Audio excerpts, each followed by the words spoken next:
High students, మనకు Kaloji Narayana Rao university of health sciences వాళ్ళు NEET 2025కి సంబంధించి ఆయుష్ నోటిఫికేషన్ అయితే రిలీజ్ చేశారు. అంటే కన్వీనర్ కోటాకు సంబంధించిన ఆయుష్ నోటిఫికేషన్. సో ఇక్కడ మనం చూసినట్లయితే UG AYUSH admissions under competent authority quota for the year 25-26 దానికి సంబంధించిన వివరాలన్నీ వీడియోలో డిస్కస్ చేద్దాం. సో ఫస్ట్ ఆఫ్ ఆల్ మనకు ఈ ఆయుష్ నోటిఫికేషన్ అనేది ఎవరికి వర్తిస్తుంది అంటే మనకు BAMS, BHMS, BUMS, BNYS అంటే bachelor of Ayurveda medicine and surgery, bachelor of homeopathy medicine and surgery, bachelor of Unani medicine and surgery and bachelor of naturopathy yogic sciences అనమాట. So వీటన్నిటికీ కాంపిటెంట్ అథారిటీ కోటా కింద ఎవరైతే అప్లై చేసుకోవాలి అనుకున్నారో వాళ్ళకైతే notification అయితే release అయిందండి. ఈ నోటిఫికేషన్ యొక్క ప్రాసెస్ మనం చూసుకున్నట్లయితే మీకు ఇక్కడ లింక్ ఇచ్చారు. నేను ఈ లింక్ డిస్క్రిప్షన్ లో మీకు ప్రొవైడ్ చేస్తాను. లింక్ నేను మీకు డిస్క్రిప్షన్ లో అయితే ప్రొవైడ్ చేస్తాను. సో ఈ లింక్ లో మీరు రిజిస్ట్రేషన్ ఎప్పటి నుంచి స్టార్ట్ అవుతుంది అంటే 8 AM ఆఫ్ 1 అక్టోబర్ నుంచి స్టార్ట్ అవుతుందండి. ఎప్పటి వరకు ఉంటుంది అంటే 5 అక్టోబర్ 2025 11:30 PM వరకు మనకు ఈ రిజిస్ట్రేషన్ ప్రాసెస్ అయితే ఉంటుంది అనమాట. అంటే మనకు అప్రాక్సిమేట్లీ ఒక 4 days 11:30 PM వరకు అంటే 5 days ఇచ్చారండి. ఈ టైం లోపల మనం రిజిస్ట్రేషన్ అనేది చేసుకోవాలి. ఈ లింక్ లో క్లిక్ చేసి మనం రిజిస్ట్రేషన్ అయితే చేసుకోవాల్సి ఉంటుంది అనమాట. ఎవరెవరు అప్లై చేసుకోవచ్చు అంటే దానికి ఎలిజిబిలిటీ క్రైటీరియా ఏంటంటే అన్రిజర్వ్డ్ ఈడబ్ల్యూఎస్ కేటగిరీ పీపుల్ అయితే 58% కట్ ఆఫ్ ఉండాలండి, 144 స్కోర్ ఉండాలి. And unreserved EWS and PWD physically disabled people అయితే 45% ఉండాలి, కట్ ఆఫ్ వచ్చేసి 127 మార్క్స్ ఉండాలి. SC, ST, BC persons with disability చూసినట్లయితే 48% అయితే ఉండాలండి. మన కట్ ఆఫ్ స్కోర్ వచ్చేసి 113 మార్క్స్ అయితే ఉండాలి. ఇది ఎలిజిబిలిటీ క్రైటీరియా, వీళ్ళు అప్లై చేసుకోవచ్చు. ఇంకా మోస్ట్ ఇంపార్టెంట్ ఏంటి అంటే ఎలిజిబిలిటీ క్రైటీరియాలో ఎవరైతే తెలంగాణలో ఉన్నటువంటి కాలేజెస్ లో చదవాలి అనుకుంటున్నారో వాళ్ళు domicile of other states are not eligible for competent authority quota seats in state of Telangana. So Telangana people మాత్రమే కన్వీనర్ కోటా లేదా కాంపిటెంట్ అథారిటీ కోటాకు సంబంధించినటువంటి సీట్లకు eligible, remaining people not eligible అని క్లియర్ గా ఇక్కడ డిక్లేర్ చేశారండి. తర్వాత ఇంకోటి ఏంటి అంటే ఎడ్యుకేషన్ క్వాలిఫికేషన్ ఏంటి అంటే వాళ్ళు ఇంటర్మీడియట్ అయితే పాస్ అయి ఉండాలి. వాళ్ళు ఇంటర్మీడియట్ పాస్ అయినా కూడా వాళ్ళకు సర్టన్ పర్సంటేజెస్ అనేది రావాలన్నమాట. ఏంటి అని మనం చూసినట్లయితే ఓసీ క్యాండిడేట్ కు 50% మార్క్స్ ఉండాలి, BC, SC, ST పీపుల్ కి అయితే 40% ఆఫ్ మార్క్స్ అబోవ్ ఉండాలి ఇంటర్మీడియట్ లో. BC, SC, ST, PWD candidates కి అయితే 40% అబోవ్ మార్క్స్ ఉండాలి. OC, PWD క్యాండిడేట్స్ కి అయితే 45% అబోవ్ ఉండాలి.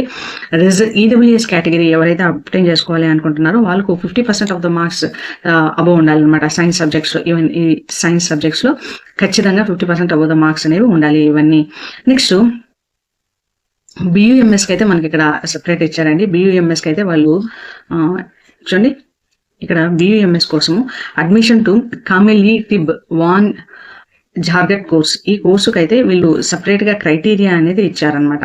అంటే ఓసీ క్యాండిడేట్స్ కంటే 50% అబోవ్ ఉండాలి, BC, SC, ST క్యాండిడేట్స్ అయితే సైన్స్ లో మార్క్స్ 40% అబోవ్ ఉండాలి, BC, SC, ST, PWD candidates అయితే 40% అబోవ్ ఉండాలి, OC, PWD అయితే 45% అబోవ్ ఉండాలి, EWS కేటగిరీకి అయితే 50% అబోవ్ ఉండాలి. And candidates shall have passed Urdu or Arabic Persian language, ఖచ్చితంగా Urdu, Arabic, Persian languages 10th లో కానీ 12th లో కానీ వాళ్ళు ఖచ్చితంగా పాస్ అయ్యి ఉండాలండి అందులోకి వెళ్ళాలి అంటే. అండ్ వన్ మోర్ థింగ్ ఏంటి అంటే ప్రీ-టిబ్ ఎగ్జామినేషన్ 1 year డ్యూరేషన్ది వీళ్ళు ఖచ్చితంగా చేసి ఉండాలి. అప్పుడు మాత్రమే వీళ్ళు దీనికి ఎలిజిబుల్, లేదంటే లేదనమాట. సో ఏజ్ అనేది నార్మల్ 17 years అనేది ఉండాలి. ఎవరైతే PWD కేటగిరీ కావాలి అనుకుంటున్నారో వాళ్ళు PWD క్యాండిడేట్స్ ఉంటారో వాళ్ళకు ఒక ఎవాల్యుయేషన్ ప్రాసెస్ అనేది ఉంటుందండి. ఈ ఎవాల్యుయేషన్ ప్రాసెస్ ఎవరు కండక్ట్ చేస్తారంటే మెడికల్ బోర్డ్, ఎవరు KNR university of health sciences వాళ్ళు కండక్ట్ చేస్తారు. వాళ్ళు ఇచ్చినటువంటి షెడ్యూల్లో అక్కడికి వెళ్ళి వాళ్ళ యొక్క ఎలిజిబిలిటీని వాళ్ళు ఖచ్చితంగా ప్రూవ్ చేసుకోవాలి. అప్పుడు మాత్రమే వాళ్ళకు ఈ PWD క్యాండిడేట్స్ అనేది వస్తుంది అనమాట. నెక్స్ట్ ఎవరైతే ఈ కోర్సుకి అప్లై చేయాలి అనుకుంటున్నారో వాళ్ళకు రిజిస్ట్రేషన్ ఫీ అనేది ఉంటుందండి. ఇది 2500 రూపీస్. ఎవరికి ఓసీ కేటగిరీ వాళ్ళకి, BC, SC, ST పీపుల్ కి అయితే 2000 రూపీస్ ఉంటుంది అనమాట. వీళ్ళు డెబిట్ కార్డ్ ద్వారా కానీ, క్రెడిట్ కార్డ్ ద్వారా కానీ, నెట్ బ్యాంకింగ్ ద్వారా కానీ పే చేయాలి. అండ్ వన్స్ రిజిస్ట్రేషన్ ఫీ అనేది పే చేస్తే అది నాన్ రిఫండబుల్ అనమాట. సో అప్లికేషన్ ఫిల్ చేయాలి అంటే ఏం చేయాలి? ఫస్ట్ ఆఫ్ ఆల్ మీరు రిజిస్ట్రేషన్ చేసుకోవాలన్నప్పుడు కింద ఇచ్చినటువంటి లింక్ లో మీరు క్లిక్ చేయాలి. ఆ లింక్ ని క్లిక్ చేస్తే మీకు ఒక వెబ్సైట్ అనేది ఓపెన్ అవుతుంది. ఆ వెబ్సైట్ లో మీరు ప్రిఫరబుల్లీ కంప్యూటర్ ద్వారా మీరు ల్యాప్టాప్ కానీ డెస్క్టాప్ లో కానీ మీరు రిజిస్ట్రేషన్ అనేది చేసుకోండి. ఎందుకంటే మొబైల్లో చేసుకున్నట్లయితే కొద్దిగా కొంతమంది స్టూడెంట్స్ ప్రాబ్లం అనేది ఫేస్ చేస్తున్నారు అనమాట. సో ఏమేమి రిక్వైర్మెంట్, PDF డాక్యుమెంట్స్ కావాలి అన్ని కూడా PDF ఫార్మాట్ లో ఉండాలండి. Admit card of NEET UG 2025, rank card, SSCR equivalent examination, దీనికి డేట్ ఆఫ్ బర్త్ కోసం ఈ ఎస్ఎస్సి మార్క్స్ మెమో అనేది కావాలి. నెక్స్ట్ ఇంటర్మీడియట్ మార్క్స్ మెమో కావాలి. ప్రీ టిబ్ ఎగ్జామినేషన్ ఫర్ BUMS కావాలి. టీసీ కావాలి. స్టడీ సర్టిఫికేట్ 9th నుంచి ఇంటర్మీడియట్ కావాలి. లేటెస్ట్ క్యాస్ట్ సర్టిఫికేట్ అంటే బీసీ ఎస్సీ ఎస్టీ కేటగిరీకి సంబంధించినటువంటి ఇది మైనారిటీ సర్టిఫికేట్, ఆధార్ కార్డు ఇవన్నీ కూడా కావాలి. అయితే లోకల్ పీపుల్ ఉంటారో వాళ్ళు 4 years లోకల్లో ఉన్నట్లు లాస్ట్ నీట్కి ఏదైతే క్రైటీరియా ఇచ్చారో లోకల్ కోసం సేమ్ అదే క్రైటీరియా అండి. ఆ క్రైటీరియాని తీసుకునేసి మీరు లోకల్ అనేసి ప్రూవ్ చేసుకోవాలి క్యాండిడేట్స్ అని. తర్వాత మీకు క్యాప్ కోటా ఈ రిజర్వేషన్స్ ఉన్నాయి కదా, ఈ రిజర్వేషన్స్ కూడా వీళ్ళు ప్రిఫరెన్స్ అనేది ఇస్తున్నారన్న. సో వీళ్ళు ప్రిఫరెన్స్ అనేది ఇస్తున్నారు. సో ఎవరైతే రిజర్వేషన్ క్లెయిమ్ చేయాలి అనుకుంటున్నారో వాళ్ళు ఖచ్చితంగా దానికి సంబంధించినటువంటి సపోర్టింగ్ డాక్యుమెంట్స్ అనేది అప్లోడ్ చేయాలండి. ఎవరైతే డాక్యుమెంట్స్ అప్లోడ్ చేయలేదో వాళ్ళ యొక్క క్యాండిడేషన్ అనేది డెఫినెట్ గా అది క్యాన్సిల్ అయిపోతుంది అనమాట. అండ్ రిజిస్ట్రింగ్ ప్రొసీజర్ అంతా కూడా KNR యూనివర్సిటీ యొక్క వెబ్సైట్ అనేది వాళ్ళు చెక్ చేసుకుంటా ఉండాలండి ఖచ్చితంగా. సో ఎవరికైతే ఏదైనా డౌట్స్ ఉన్నాయో వాళ్ళు హెల్ప్ లైన్ కావాలి అనుకుంటే టెక్నికల్ సపోర్ట్ కోసము సో ఇక్కడ ఇచ్చినటువంటి నెంబర్స్ కి మీరు కాల్ చేయొచ్చు. ఫర్ టెక్నికల్ సపోర్ట్ కోసము ఇక్కడ నెంబర్స్ ఇచ్చారు, as well as Gmail ID ఇచ్చారు. క్లారిఫికేషన్ రెగ్యులేషన్స్ గురించి క్లారిఫికేషన్ కావాలి అంటే వాళ్ళకి నెంబర్స్ ఇచ్చారు, జీమెయిల్ ఐడి ఇచ్చారు.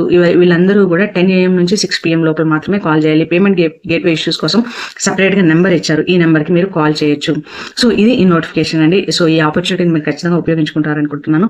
I wish you all the success. మన ఛానల్లో MBBS BDS సంబంధించిన అన్ని నోటిఫికేషన్స్ అప్డేట్స్ వస్తూ ఉంటాయండి. ఛానల్ కి సబ్స్క్రైబ్ చేసుకోండి, మీ ఫ్రెండ్స్ కూడా షేర్ చేయండి. I wish you all the success. Thank you.